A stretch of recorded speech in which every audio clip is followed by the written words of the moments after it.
Hey, I'm Ryan Reynolds. Recently, I asked Mint Mobile's legal team if big wireless companies are allowed to raise prices due to inflation. They said yes. And then when I asked if raising prices technically violates those onerous 2-year contracts, they said, "What the f*** are you talking about, you insane Hollywood ass?" So to recap, we're cutting the price of Mint Unlimited from $30 a month to just $15 a month. Give it a try at mintmobile.com/switch. $45 up front for 3 months plus taxes and fees. Promo rate for new customers for limited time. Unlimited more than 40 gigabytes per month. Slows full terms at mintmobile.com. Hey, it's Austin James. If you're like me, trying to live your best life while living with diabetes, you can relate to worrying if you're doing a good job managing your diabetes. I use the Freestyle Libre 3 Plus sensor to get real-time glucose readings and see the impact of every meal and activity to make better decisions. The Freestyle Libre 3 Plus sensor can help me live life with diabetes on my own terms, and it gives me more time for the things I love, like being a dad and a musician. Now this is progress. Learn more at freestylelibre.us. For prescription only. Safety info found at freestylelibre.us.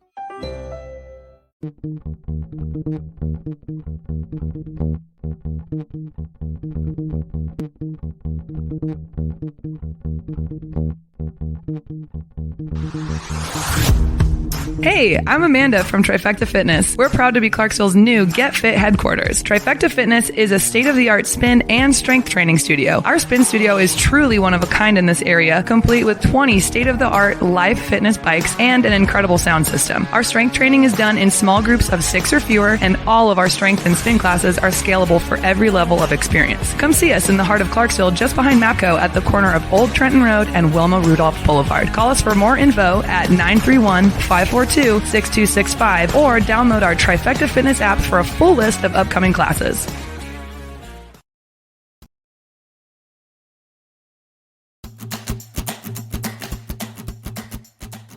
This message is from the U.S. Department of Veterans Affairs.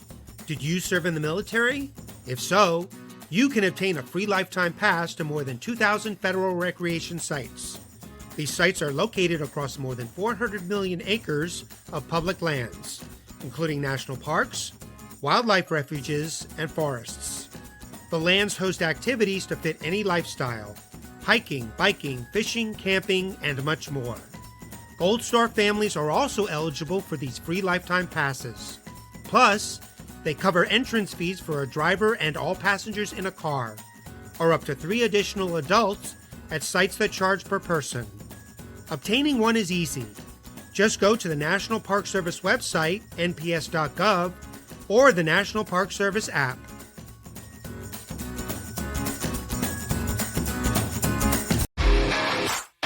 All right. Welcome back. Misfit Nation. The Misfit Nation show. We are a show founded by a veteran and hosted by 2 veterans and a military spouse. Our mission is to get people to tell their stories to the world. If you're an author, share your tips with the Misfit Nation. If you're a musician or an actor, our audience needs to know how they too can get into the business. Coaches, we love our coaches. Come on and share your tips with the Misfit Nation to help them become better versions of themselves.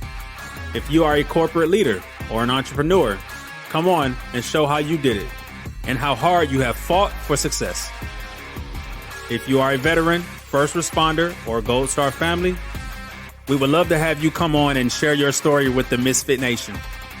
We always have time for you. If you're feeling down, alone, or starting to see the darkness, stop. Think about those who are around you. You are not alone. You will be missed. If you feel like your problems will be a burden to those in your inner circle or feel embarrassed, dial 988. If you are a veteran, take option 1. We need you to keep pushing forward. Don't make a permanent solution to a temporary problem. If you are a new listener, welcome to the Misfit Nation show. Be sure to subscribe to our show on your favorite podcast app. Also on our YouTube channel at @the_Misfit Nation. Subscribe and click the bell to keep you up to date on our latest episodes and all of our news. You can also find us on Heroes Media Group and About Face Radio. Now, let's get to the show!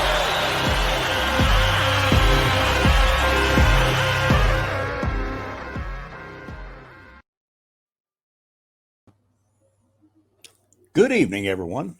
Good evening, Stephen. Good evening to you, sir. Welcome to the Tuesday after dinner show. Hey, Yes, welcome everybody. I'd like to remind everybody out there on whatever social media you're watching us on, please like and subscribe. And we're going to get right after it. Our guest this evening is Mr. Allan Misner. And in a way, his story could probably apply to a lot of us in our younger years. Was athletic, and as he got older, he was going to participate in some volleyball and got tired and found himself that he was out of shape, and he did something about that. And I read his story. It's pretty impressive. And without any further ado, we're gonna welcome Allan to the show, and he's going to tell us his story. Hey Welcome, guys, how Allan. are you? Thank you. Appreciate it. Welcome to the show, the Misfit Nation Tuesday after dinner show. And I gave just a little bit of what you're doing. Why don't you tell everyone how we got to where we are today? Yeah, well, I think everyone that served in the military probably remembers the day they went into the MEPS and they're showing you all the videos. Back in my day, they showed us all these videos that you would have as career opportunities. I did pretty well on the ASVAB, so there were a lot of choices. But I said, okay, anything that says mechanic or engineer, just kill that right away. I don't want to do that. Sorry if that's your MOS, but that just didn't excite me after the schooling I had done. So I sat down and said, okay. So they end up with like three things. And when they finally showed me the video for infantry soldier, I was like, that's me. That's the guy I want to be in the military, running around, busting through things, playing football, rough housing, just doing those things. And so I signed up for infantry and went in, ended up at the 101st with one of the Ranger battalions. So everyone around me was this super elite athlete, and I wanted to be like them. So that's all I pretty much did. I just trained every single day.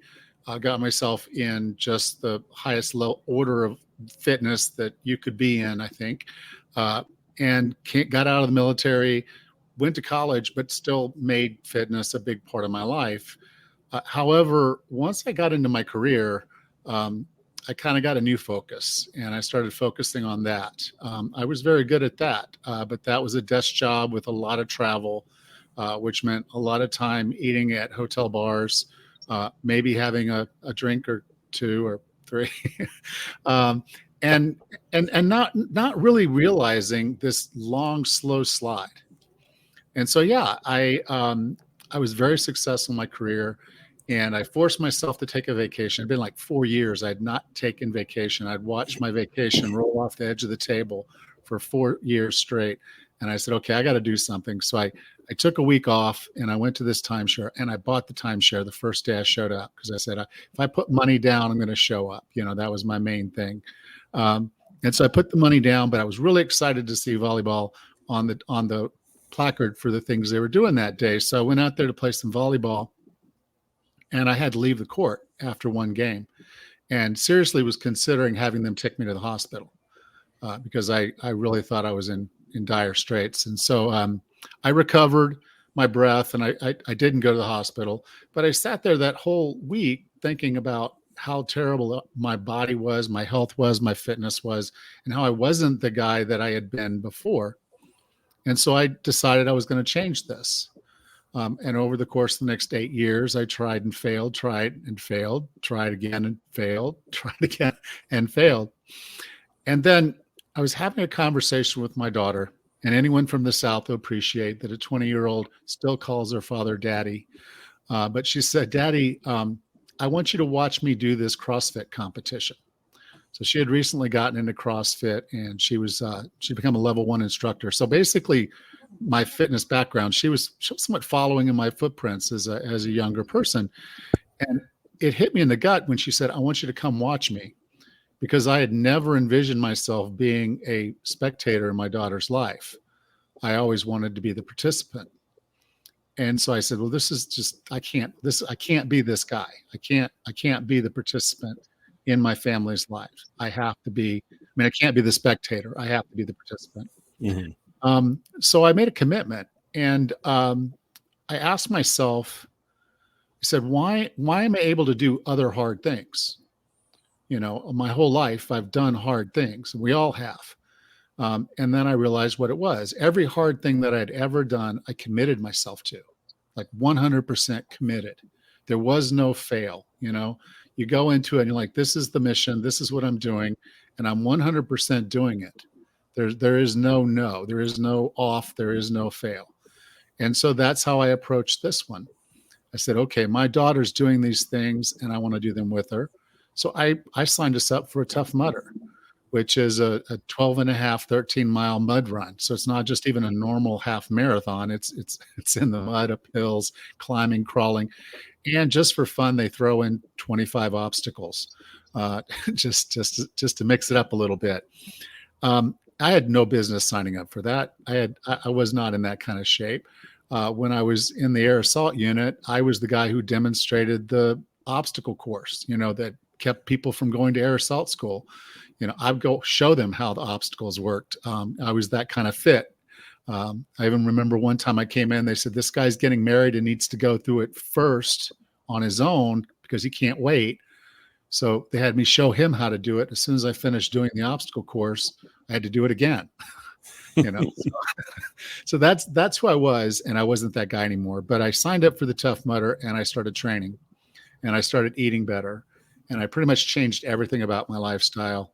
And over the course of the next 11 months, I lost 66 pounds of fat. I put on 11 pounds of muscle, and I completed that Tough Mudder with my level 1 CrossFit daughter, who was 25 years younger than me, without slowing her down, without her having to wait for me at all. And crossing the finish line with her, holding her hand, is kind of one of those magical moments in my life that I'm like, there are things that you do. And you're like, nobody can ever take that moment away. That's one of the moments that lives in my heart. That's an amazing story. That's good. I got to ask real quick. You said you was on Fort Campbell. What brigade was you in? I want to say the third 30 Deuce. It's been a long time. Oh, okay. Yeah. Okay. It's the interesting thing was this. With regards to the military, I think I approached it wrong because I went in, even though we were not at a time of combat, I went in expecting combat. Not that I wanted it, but just I knew that if it happened, I'm the guy who's going to walk out. That's, so I took the training very seriously. I kept my head down. I worked so hard. But when I got out, I realized that I had a kind of a mindset that was very conducive to being in an infantry unit, but did not play well with other human beings outside. I was not a nice person. Let's just say that. And so I had to do a lot of wiping, if you will, of just saying, okay, those behaviors, those memories, those things, they're not my life right now. And It's time for me, to let go of, I'm not going to say let go of childish things, but let go of that for the sake of being someone else. And so I've always kind of had a skill set. I was a military brat myself. I've kind of always had a skill set of just clearing my mind of things and people and just moving on. And I don't know if that's a good thing or a bad thing. I'm probably telling everybody I'm a sociopath, but it is what it is. It's a survival mechanism that allows me to do some of the things I do. But it was a tough time only because I took it so serious. When I was in the military, I was 100% committed to that. I didn't do anything else but live, breathe, do that. Literally from 6 o'clock in the morning till 8 o'clock at night, I was training. I understand. I understand. Now, you was talking about getting back in shape. I retired out of the Army, and really, I do PT occasionally. I haven't ran since 2011. But Well, nobody's chasing you, huh? exactly. Nobody's chasing me. But what's some ways that you can find motivation? And, you have some folks, like we'll take like a New Year's resolution, they're all motivated for it. And then after 2 weeks, they're done. How do you keep that motivation, or how do you keep from getting the wrong type of motivation to get you into changing your lifestyle like that? Okay. Well, the first one I want to talk about is, and the reason I said nobody's chasing you, that's a joke, but it's a reality. We need to be fit to be the humans that we want to be. Now, my grandfather loved golf. Loved it with a passion. He bought a house on a golf course. He played golf every day. At the age of 80, he had to stop playing golf. Now, I was in the golf cart with him. I went to visit, and usually he'd drop me off and go play golf with the guys. And there was one day he didn't. And I said, "You're not going to go play golf?" He said, "No, I can't play anymore." I said, "Well, what's going on?" He says, "Well, I've lost my balance. I can't swing the club anymore." And so a lot of people say, "Well, he's 80 years old. Okay, he's had his run." He lived for 15 more years. So the last 15 years of his life, he couldn't do the one thing he loved the most. He loved it more than my grandmother. That's why they got divorced. But he couldn't play. Now, flash forward 10 years, he's 90, and he can't make it from the chair to the bathroom in time. And he can't clean himself up. So someone else has to do that. Mm-hmm. Okay.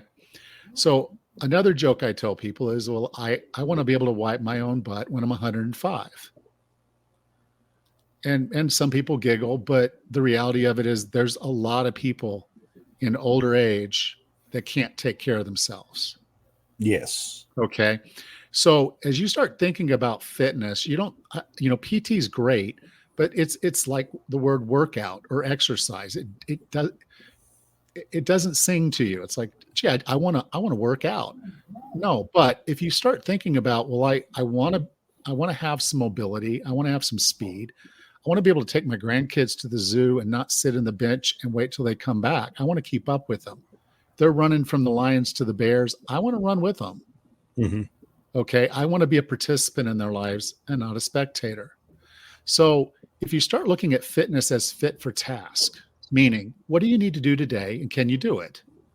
What are you going to need to do tomorrow? And will you be able to do that? And so then now you're training. So you can think about the style of your life going forward of mobility and balance and strength and stamina and the things that you're going to need.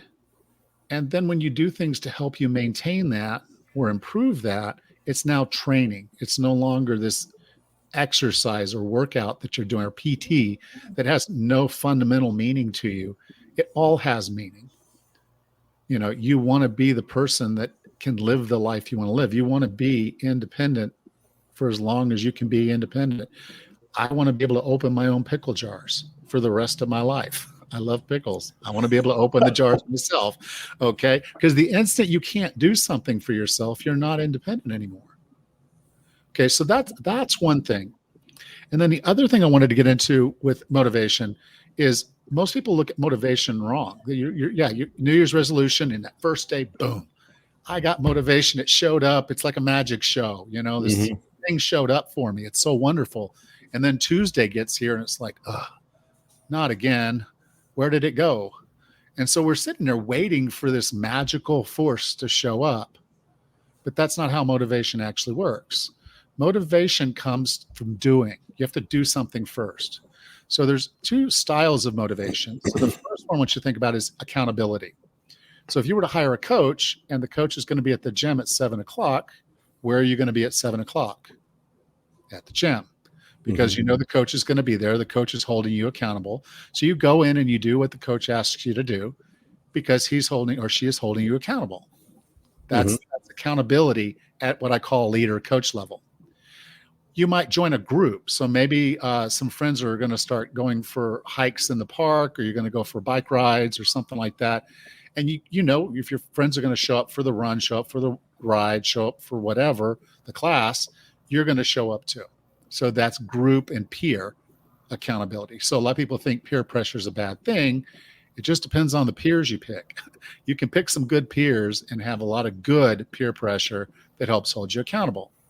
Now, the two on the accountability side, the leader, coach, and then the peer group, those are pretty easy.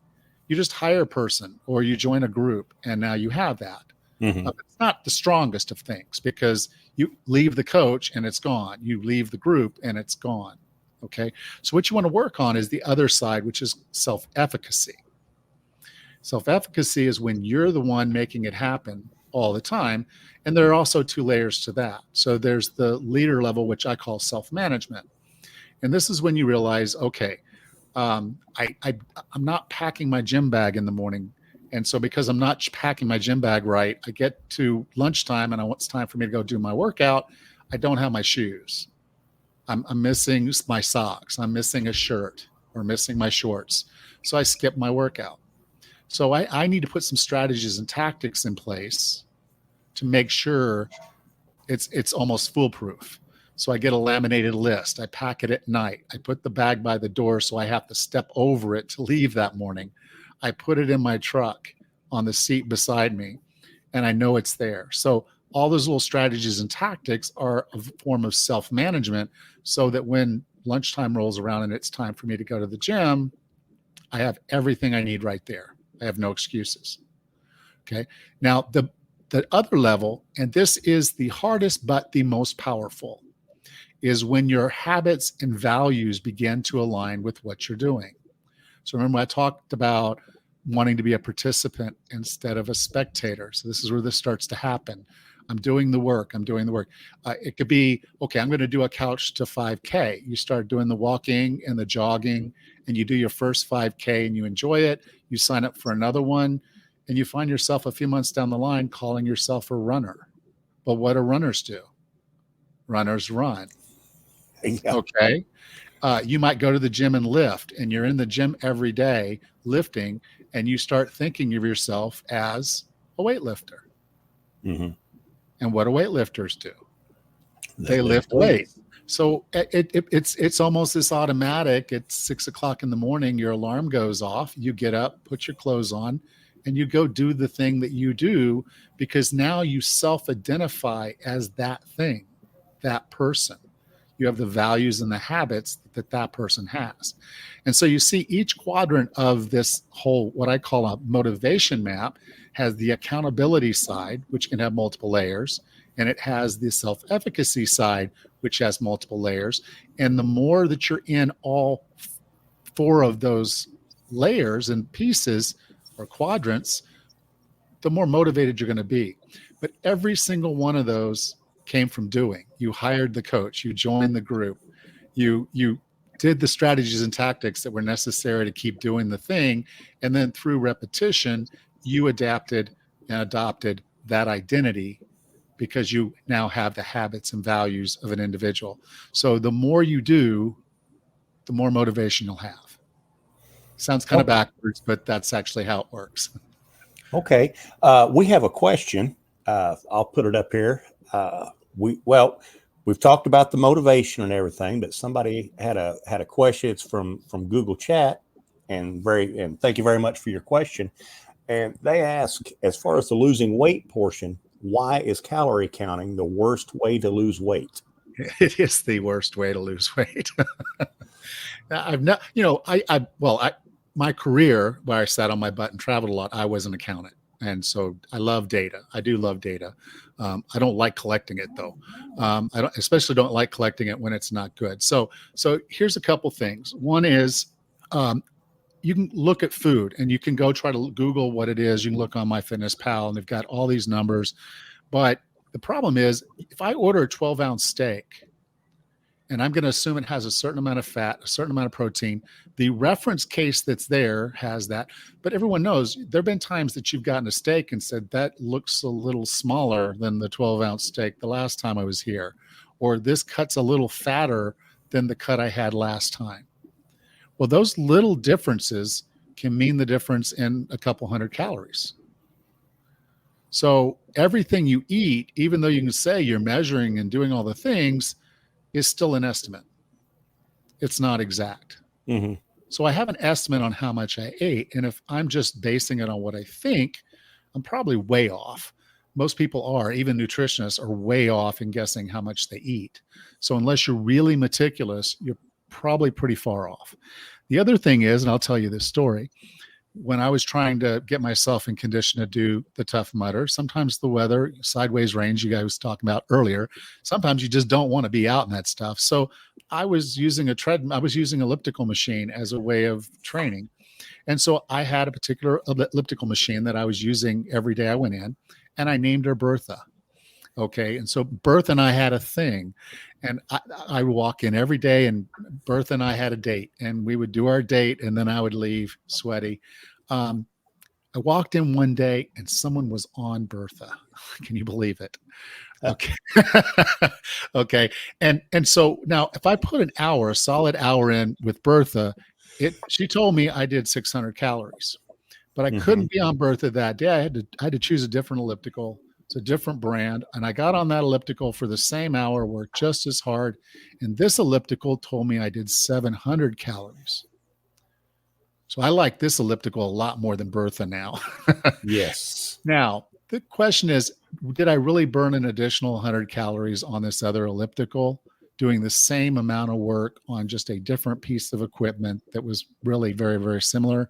And the answer is no, I did not. I might not even have burned 600. Okay. So if I'm going to take this estimate of calories I ate and compare it to an estimate of calories that I burned, and then try to think that that's exact math that I can base my whole life on, and how I feel about myself and whether I think I'm in the calorie deficit or not, then it's a fool's game. It's never a straight line. Our body responds to the food we eat by adjusting our metabolism. If we're getting good quality food, it will adjust the metabolism to the right level to allow us to burn fat. So the reality is, if you focus on the quality of your food, you'll tend to eat less. I don't know about you. I can scarf down a whole sleeve of Fig Newtons or a whole big bag of Doritos and be hungry 10 minutes later. Yes. But you slap down a nice spinach salad and a ribeye steak, the same number of calories, I just slam down, and I'm full for hours. Yes. Okay. And so calorie counting will not tell you that. If I'm giving my body the quality food, the nutrition that it needs, it's satiated, and I'm not hungry. You're adjusting your body. I went and I stopped drinking soda with sugar 3 months ago, and I started cutting out different things. For the longest time, I couldn't lose weight. I've lost about 13, 14 pounds. Good. And that's just from cutting out regular soda. Yeah, and sugar. Out, eating all the breads and stuff. Yeah. I go and get a sub in a tub instead of a sub. I'm not having the bread. I'm just having the tuna and the lettuce and the tomato, and it's better. I finally learned that, and I'll be 55 this month. So congratulations. It's about time I learned that. Well, and I don't want to say carbohydrates are bad. So don't take that as the message, but I will say most of what we identify as carbohydrates are bad. So breads, rices, and processed stuff. Well, I'm not saying I totally cut them out. I'm just saying I'm watching what I'm eating and just bring it down. Just dropping the sugar in the soda, because I was drinking soda like it was water all day long. I'm drinking less, and I'm doing this, and I'm actually starting to lose weight again. Right. But the point being is those simple carbohydrates leave you hungry. Right. They do not do anything good for your body, but give you calories.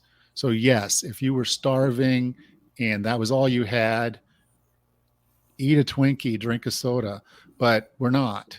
We have this abundance of food, and unfortunately we spend our time still eating the Twinkie and drinking the sodas when we should be having a salad and a steak. Have good quality real food, and your body will feel fuller, and you'll actually end up eating less. All right. And you brought something up that I want to hit again, is the processed food. I'm guilty of it. I'm sure a lot of folks are. I'm trying to get out of that. And not only does it help you keep the weight off, I personally feel better if I don't eat all that. So that's one thing I will take out of that. Touching back on what you was talking about earlier as well, you was talking about not wanting to get old and having to have somebody take care of you.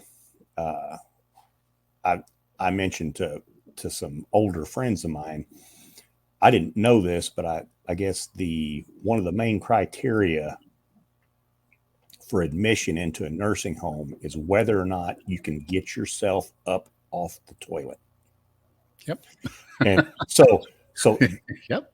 That's my goal. is when I'm 90, 95, however long I stay around on this rock, I want to be able to sit down and stand up myself. I don't want anybody to have to help me with that. And just like you said, that right there should be motivation enough. And here's one of the things. Okay, that movement, getting up and down off of a stool, off of a toilet, is a squat. Yes. So I have so many people who come train with me and say, I've got bad knees, I can't squat. I'm like, you do it every day. And if you're a woman, you're doing it multiple times a day. You just don't call it a squat. You call it what you need to do, which is go to the bathroom and get back up. And that's all a squat is. Another thing to really work on is being able to get down and off the floor.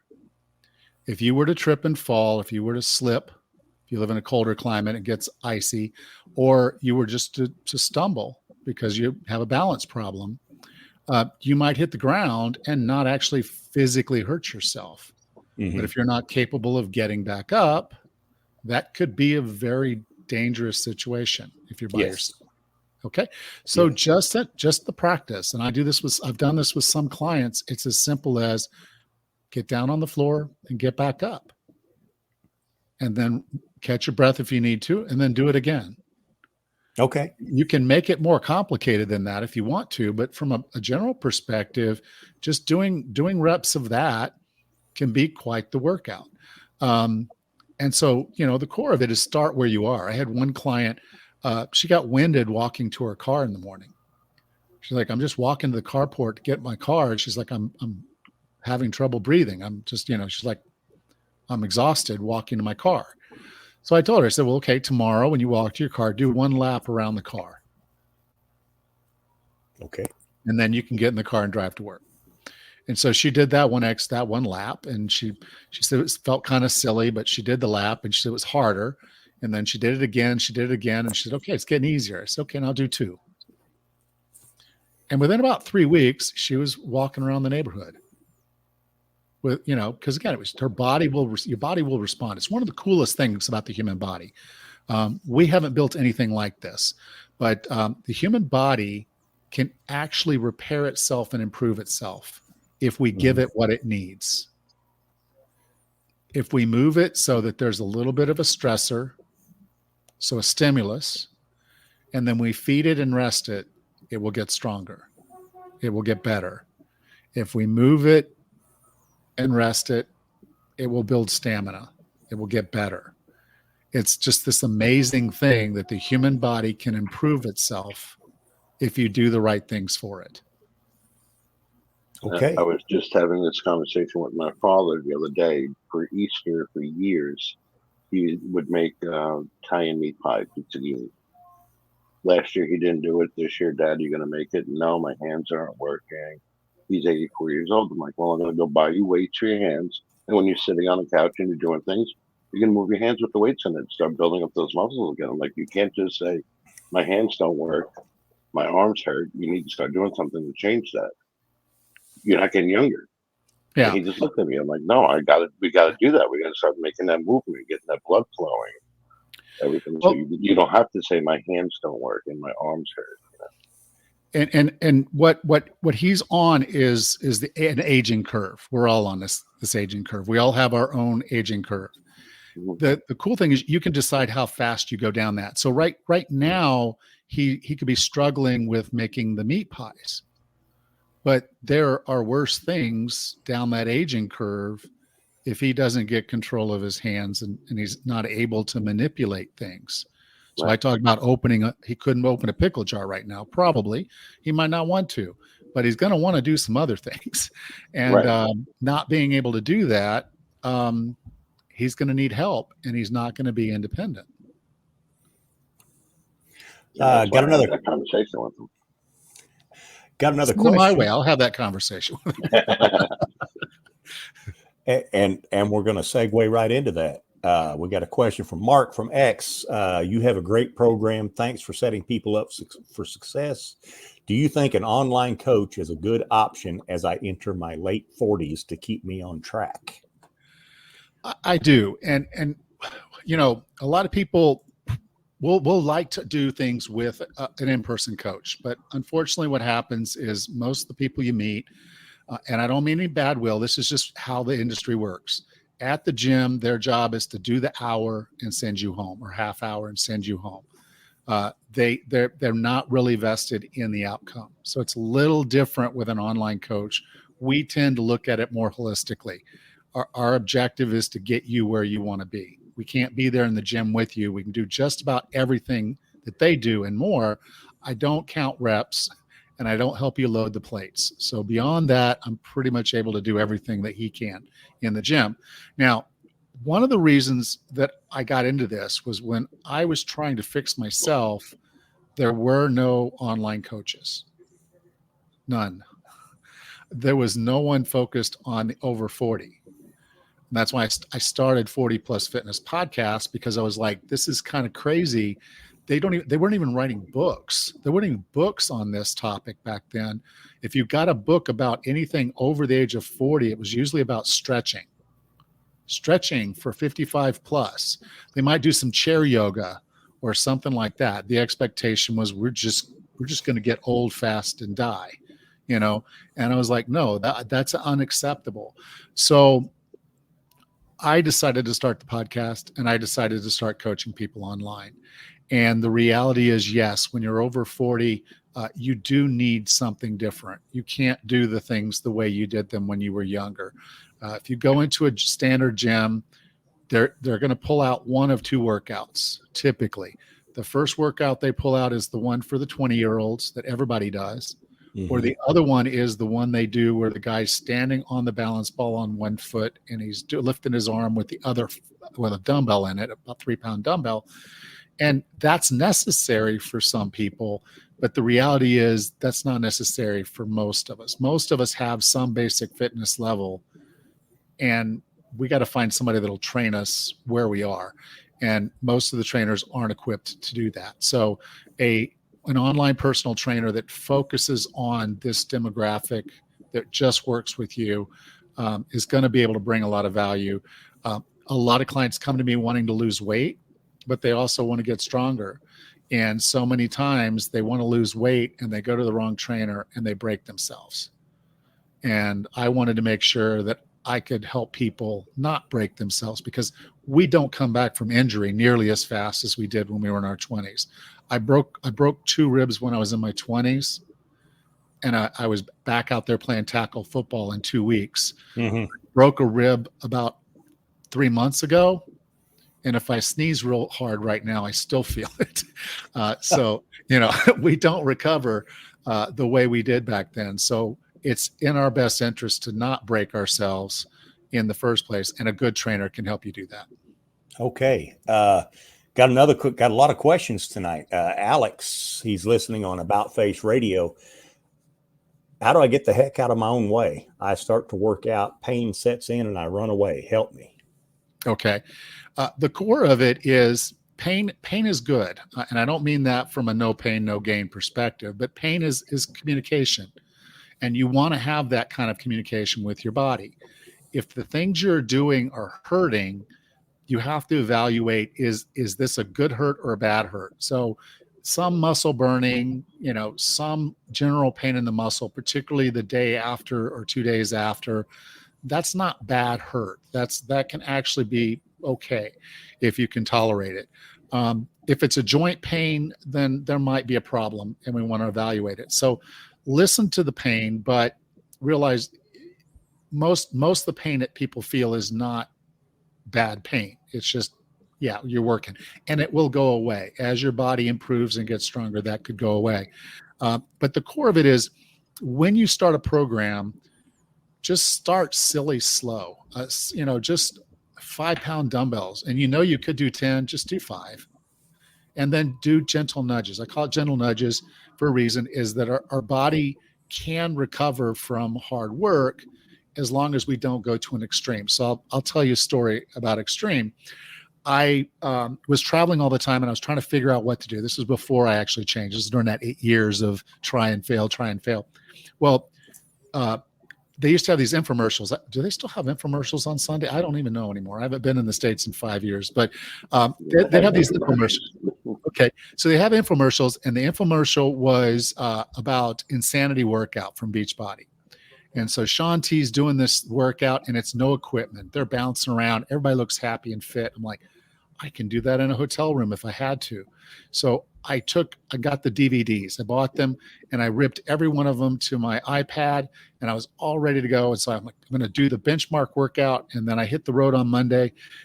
So this was Thursday. I did the benchmark workout. And the next morning I woke up, I felt like someone had beat me with baseball bats while I was asleep. It hurt to reach my phone to dial into work because I had to call off sick. I couldn't get out of bed. Okay. And this was just the benchmark test. This was not even a workout. So yes, we can overdo it, and we should avoid that. So start where you are and gentle nudges up. So learn a movement, do the movement, and then slowly add load to that work. And that's how you can get yourself going. So don't feel like you have to do a certain amount of work the first time, the second time, the third time. Just do a little bit more than you did before, just those gentle nudges. Okay. Sounds like a plan. A question I have, we are inundated in all the commercials, and I know you say that you don't see many, but of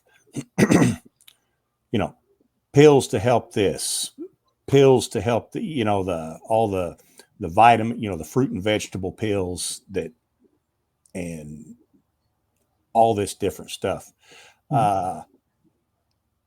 Is there anything behind that, or is it mostly all just snake oil? There is a time for supplements. There are times for supplements when you are not able to get what you need from food. You need a supplement. But we live in a world of food abundance. I mean, there's no lack of food around us. It's choices of food. And so a lot of people want to use these as some bridge or something. And the reality is most of us don't need any of that. And it's very expensive pee is what you're buying. Yes. If you live in it's like a lightsaber.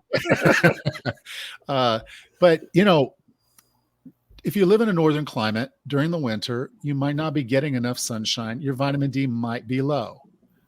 If you're a vegan or a vegetarian, you might not be getting enough B12, and you might be low. And so there are blood tests that you can do to determine if your vitamin D is low, if your vitamin B12 is low, your iron is low, those types of things. If you're concerned about your nutrition, that you're not getting an adequate variety of foods and eating real food and not the packaged stuff, then it's better to get the blood test and find out. And then, yes, if you do need a supplement, go with a reputable, high level tested supplement. They're going to cost a little bit more, but you're not taking all the supplements. So in the end, you're probably still spending a lot less than saying, well, I'm going to take this safer rather than sorry. If you didn't need it, it's just expensive pee. Okay. All right. I'm going to have our producer throw your web address up on the banner there so folks know how to contact you. And while he's doing that, what's to you, and I know we covered a lot of things, to get started and to get doing this, what's the three biggest thing and that we can use to get started? And before we do that, I had another question come in. Okay. Our founder and producer this evening has alpha gal, and he's allergic to peanuts and all seafood. What can he do besides eat chicken? I like beef. If it's a good sourced beef. Well, yeah, but he can't do that with the alpha gal he has. Okay, so yeah, I'm not familiar with alpha gal, to be you honest. can have no red meat. No red meat. It comes from a tick bite. Oh, okay. Well, okay. I guess I'm not from. I've never heard of that, but okay. Okay. So realize that, yeah, chicken's going to be a source, and of course you can't do. If you can do other legumes, you can get some protein from beans, you can, if you need to supplement. I would look at the vegan style supplements that have a mix of rice and pea. Don't just go with one or the other, because they're not a complete protein without the other. But when they mix the rice with the pea, you can get adequate protein there. You might like other fowl, like turkey, duck, if that's available. And then if you can tolerate eggs, that's another source that you could look to. Okay. All right. So you want me to answer your other question? Yeah. My other question is, I'm going to get started, or whoever is going to get started. Well, what's the first three things we need to do? Well, Jake, you're going to get started. Okay. That's what. Oh, yes, I am. Okay. You have to want to start. That's you're going to go. The first is your why. Yeah. Why? What do you want? Like I realized I was not who I needed to be for my daughter in her life, and the potential outcome of grandchildren and whatnot, and my ability to be a participant in life. I don't want to be sitting in a rocking chair when my granddaughter's on the floor playing. I'm going to be the grandfather on the floor playing with her and enjoying it. Okay. So why do you want to do this in the first place? Because if you don't have the compelling why, you won't do it. Okay. The second one is, I talked about how to get motivation. The easiest way is accountability.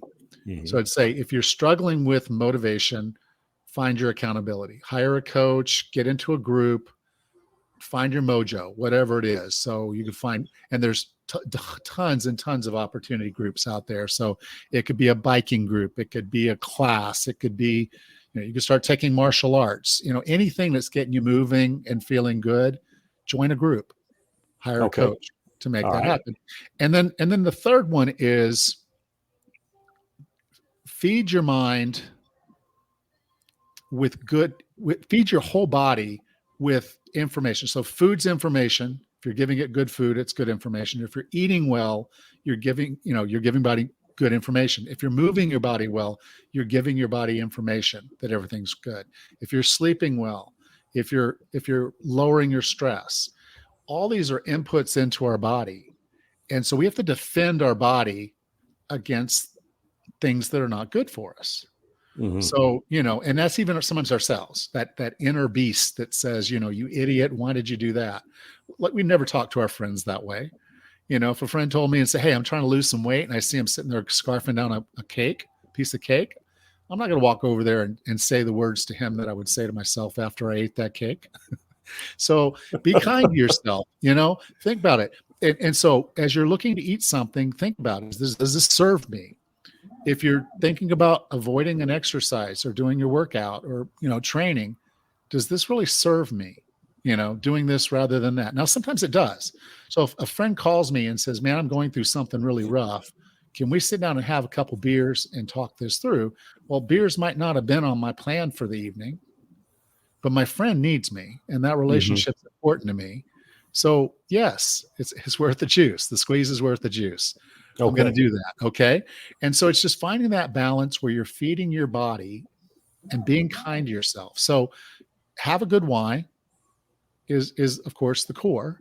And it just flows down from there. Okay. All right. Well, thank you. Not getting any more questions out here. Steven, you got anything? Oh no, I'm good. I got a lot out of this tonight. That's very good. I did too. I'm closer to 60 than I am 50. So get out there and start getting after it. Always time. You always have time. That's the beautiful thing about the human body. Yes. If you treat it right, it will heal and it will get better. So do that. Yes, it will. Well, Allan, it was great having you on. If you don't mind, if you hang out in the green room for a couple minutes, I got some things I want to talk to you about. And sure. We'll go ahead and get this closed out. Well, I really appreciate the opportunity. Thank you, guys. I'll talk to you soon. All right. We'll see you in a minute. Have a good night. Good night. For every veteran, there is a story about a calling to serve, to fight for the freedoms of the American people. And every story has a struggle, a sacrifice, and invisible wounds. Warrior Watts programs help veterans recover from PTSD and invisible wounds through exercise, nutrition, and connecting with other veteran leaders. It is estimated that 22 veterans die each day by suicide, and another 30 veterans die each day by substance abuse. These are preventable deaths. Warrior Watt is committed to fighting PTSD through fitness, nutrition, and community.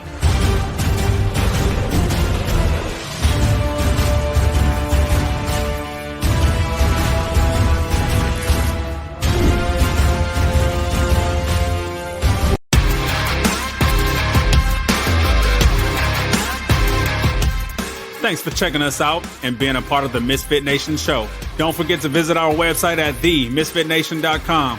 That's themisfitnation.com. Check out all our past episodes and get some of the great Misfit Nation gear for you and your family. As always, be humble, stay hungry, and keep hustling because we are Misfit Nation. Misfit Nation.